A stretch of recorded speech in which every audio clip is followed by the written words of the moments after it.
Hey y'all, welcome back to TV Talks with your girl, your one-stop shop for all things TV, drama, and pure entertainment. I'm your host, TV Scoop with your girl, and today we are diving into the fire that is Power Book 3, Raising Cain. Y'all already know the Power universe does not play.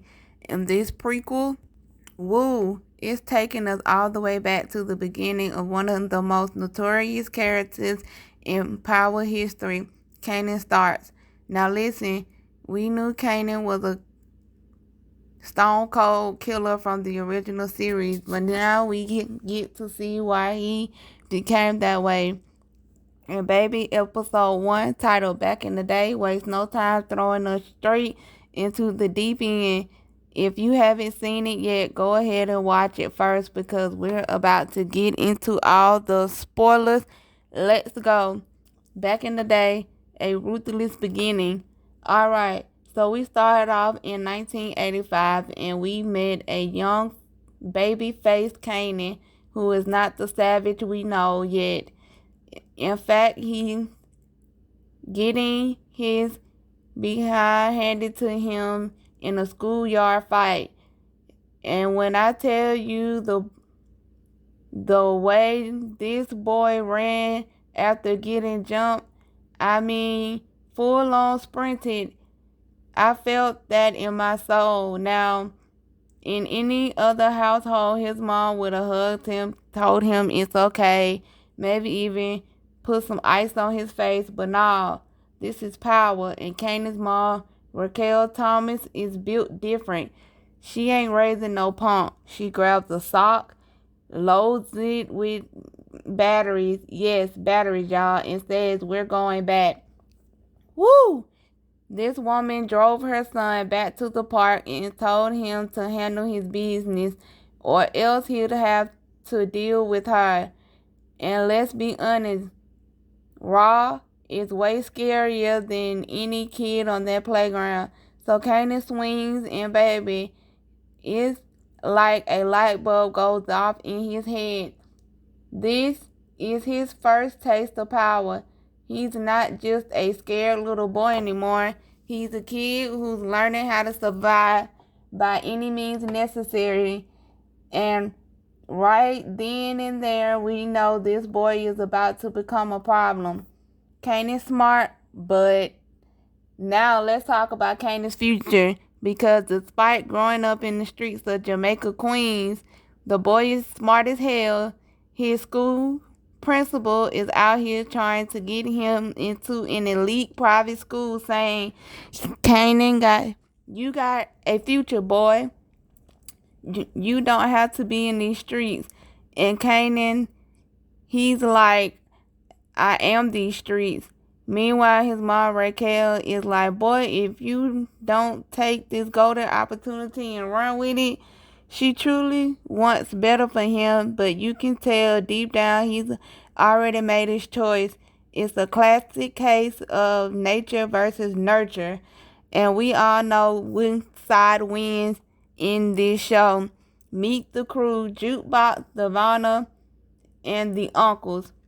Now let's talk about some of the key players introduced in episode 1. Jukebox, who is Kanan's cousin, a powerhouse singer, and honestly one of my favorite characters already. Sweet voice, zero tolerance for foolishness. She keeps it real and warns Kane that his crush Devonna is out of his league. And honestly, she's not lying. Devonna, Kanan's dream girl, but there's a problem. Her man, Buck 20, is already deep in the game with Unique, Raquel's biggest competition. And as we all saw, this little crush is about to cause some major issues. Lulu and Marvin, Kanan's uncles. Lolo is cool, calculated, and smooth with it. Marvin, well, let's just say he tries, but he's not the most responsible. Still, the family bond is strong. The streets ain't safe. Okay, so here's where things really start to sprawl. Raw is out here running her business, trying to be smart about it, and she meets up with Unique to make a deal. Let's split the blocks and avoid war. Sounds good, right? But Kanan didn't get the memo. While his mama is out here playing chess, he and his boys are out in these streets playing checkers. His friend D-Wiz tells him that Unique's crew is creeping up on Raw's corner, and instead of waiting for orders, Kane decides to handle it himself. Now, I know we're supposed to be serious, but let's pause for a second. This boy literally just got into the game 2 seconds ago and already caught his first body. Buck 20, gone, just like that. The problem, Buck 20 wasn't just some random dude. He was one of Unique's top earners, which means Kanan just threw gasoline on an already burning fire. And guess what? Not everyone wants revenge. Raquel versus Unique. It's war now. Now when Raw finds out what her son did, oh, she is heated. She's in the middle of her date with Symphony, who, by the way, I'm keeping my eye on, and she has to cut the night short to clean up Kanan's mess.